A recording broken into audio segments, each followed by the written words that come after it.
ವೀಕ್ಷಕರೇ ನಮಸ್ಕಾರ. ನಾವಿವತ್ತಿನ ಬೀದರ್ ಜಿಲ್ಲೆ ಹುಮನಾಬಾದ್ ತಾಲೂಕಿನಲ್ಲಿದ್ದೀವಿ. ವಿಶೇಷವಾಗಿ ವರ್ಷದಿಂದ ವರ್ಷಕ್ಕೆ ಏನಪ್ಪಾ ಅಂದ್ರೆ ಒಂದು ಹಿಂದೂ ಪರಿಷತ್ ಮತ್ತು ಬಜರಂಗ್ ದಳದ ವತಿಯಿಂದ ಏನಪ್ಪಾ ಅಂದ್ರೆ ಒಂದು 9 ದಿನ ಒಳಗೂ ಹನುಮಾನ್ ಮಾಲೆಯನ್ನು ಹಾಕ್ತಾರೆ. ಬನ್ನಿ ಅದರ ವಿಶೇಷತೆ ಮತ್ತು ನಾಳೆ ವಿಶೇಷವಾಗಿ ಅಂತಂದ್ರೆ ದಿನಾಂಕ 12ರಂದು ಏನಪ್ಪಾ ಅಂದ್ರೆ ಸಾಯಂಕಾಲವನ್ನು ಹನುಮಾನ್ ಮಂದಿರದಲ್ಲಿ 1008 ದೀಪೋತ್ಸವಗಳ ಕಾರ್ಯಕ್ರಮ ಕೂಡ ಇದೆ. ಹಾಗಾದ್ರೆ ಏನೆಲ್ಲ ಇದೆ ಬನ್ನಿ ಸ್ವತಃ ಅವರಿಂದನೇ ಕೇಳೋಣ. ಸರ್ ನಮಸ್ಕಾರ. ಜೈ ಶ್ರೀರಾಮ್.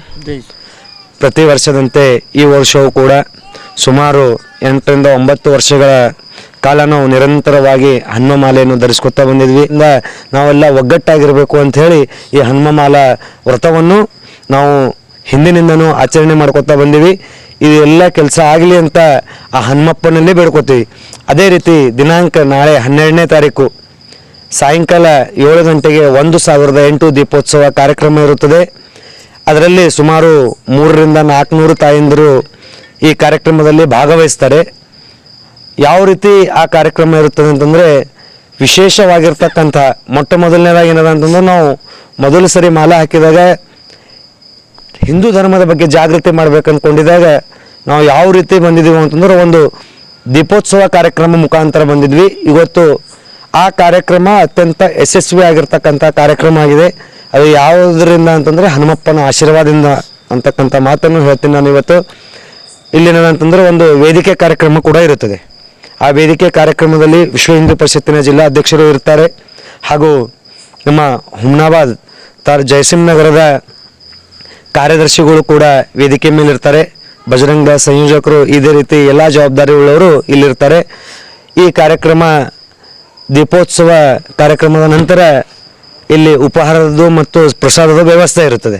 ತದನಂತರ ನಾವು ಇಲ್ಲೇನು ಹನುಮಾಲೆಯನ್ನು ನಾವು ನಿರಂತರವಾಗಿ ಪೂಜೆಯನ್ನು ಮಾಡಿದ್ದೀವಿ. ಅದನ್ನು ಮುಡಿಪುಕಟ್ಟಿ ಅಂಜನಾದ್ರಿ ಬೆಟ್ಟ ಅಂತಂದರೆ ಕೊಪ್ಪಳ ಜಿಲ್ಲೆಯಲ್ಲಿ ಬರ್ತದೆ. ಅದು ಕೊಪ್ಪಳ ಜಿಲ್ಲೆ ಕಿಷ್ಕಿಂಧೆಯಲ್ಲಿ ಬರ್ತದೆ. ಅಲ್ಲೇನದಂತಂದ್ರೆ ನಾಳೆ 12ನೇ ತಾರೀಕು ರಾತ್ರಿ ಬಿಟ್ಟು ನಾಡಿದ್ದು ಬೆಳಗ್ಗೆ ಏನದಂತಂದ್ರೆ ಅಲ್ಲಿ ಹನುಮಾಲವನ್ನು ವಿಸರ್ಜನೆ ಕಾರ್ಯಕ್ರಮ ಅಲ್ಲಿಂದ ಮುಗಿಸ್ಕೊಂಡು ಮತ್ತೆ ತಮ್ಮ ಸೋಗರ ಜಯಸಿಂಹ ನಗರಕ್ಕೆ ವಾಪಸ್ ಬಂದು ತಮ್ಮ ಕೆಲಸಗಳಲ್ಲಿ ತೊಡಕೋತೀವಿ. ಹಾಗೂ ಎಲ್ಲರಲ್ಲಿ ಕೇಳ್ಕೊಳ್ಳೋದೇನಂತಂದರೆ ಹೆಚ್ಚಿನ ಸಂಖ್ಯೆಯಲ್ಲಿ ಮಾಲೆಯನ್ನು ಧಾರಣೆ ಮಾಡಿ ಮುಂದಿನ ವರ್ಷ ಹಾಗೂ ಯಾರಿಗೆ ಇಚ್ಛೆ ಇದ್ದರೆ ನಮ್ಮನ್ನು ಸಂಪರ್ಕಿಸಿ ಅಂತ ನಾನು ನಿಮ್ಮಲ್ಲಿ ಕೇಳ್ಕೊಳ್ಳುತ್ತಾ, ಹಾಗೂ ಧರ್ಮದ ಬಗ್ಗೆ ಜಾಗೃತಿ ಆಗಬೇಕು ಅಂತಂದರೆ ನಮಗೆ ಮೊದಲು ಸಂಸ್ಕಾರ ಹಾಗೂ ಶಿಕ್ಷಣ ಹಾಗೂ ಧರ್ಮದ ಜಾಗೃತಿಯನ್ನು ನಂಬಲಿರಬೇಕಾಗುತ್ತದೆ. ನಾವು ತಿಳ್ಕೊಂಡಾಗ ಮಾತ್ರ ಹಿಂದೂ ಧರ್ಮವನ್ನು ನಾವು ಮುಂದಕ್ಕೆ ಒಯ್ಯೋಕ್ಕೆ ಸಾಧ್ಯ ಆಗುತ್ತದೆ. ದೇಶ ವಿಶ್ವಗುರು ಆಗಬೇಕು ಅಂತಂದರೆ ನಾವೆಲ್ಲರೂ ಜಾಗೃತ ಆಗಿ ದೇಶವನ್ನು ವಿಶ್ವಗುರು ಮಾಡೋಣ. ಮತ್ತು ನನ್ನ ಮಾತಿಗೆ ವಿರಾಮವನ್ನು ಕೊಡುತ್ತೇನೆ. ಆ ಆಂಜನೇಯನ ಪಾದಗಳಿಗೆ ನಮಸ್ಕರಿಸುತ್ತಾ ನನ್ನ ಮಾತಿಗೆ ವಿರಾಮ ಕೊಡುತ್ತೇನೆ. ಜೈ ಶ್ರೀರಾಮ್, ಜೈ ಶ್ರೀರಾಮ್, ಜೈ ಶ್ರೀರಾಮ್, ಜೈ ಶ್ರೀರಾಮ್. ರಾಮ ಲಕ್ಷ್ಮಣ ಜಾನಕಿ ಜೈ ಬೋಲೋ ಹನುಮಾನ್ ಕಿ, ರಾಮ ಲಕ್ಷ್ಮಣ ಜಾನಕಿ ಜೈ ಬೋಲೋ ಹನುಮಾನ್ ಕಿ. ಜೈ ಶ್ರೀರಾಮ್. ಗ್ರಾಹಕರ ಸ್ಯಾಟಿಸ್ಫ್ಯಾಕ್ಷನ್ ನಲ್ಲಿ ನಂಬರ್ 1 ತೃಪ್ತಿ ದರದಾಯಕ ಶೋರೂಮ್ ನಿಮ್ಮ ಎಸ್ಪಿ ಟಿವಿಎಸ್ ಶೋರೂಮ್ ನಿಮಗಾಗಿ ತಂದಿದೆ ಹೊಸ ಮಾಡೆಲ್ಗಳ ಹೊಸ ಬೈಕ್ಗಳು. ರೈತರಿಗಾಗಿ ಅನುಕೂಲವಾಗಿರುವ ಸೂಪರ್ ಎಕ್ಸೆಲ್ ಕೂಡ ಲಭ್ಯ.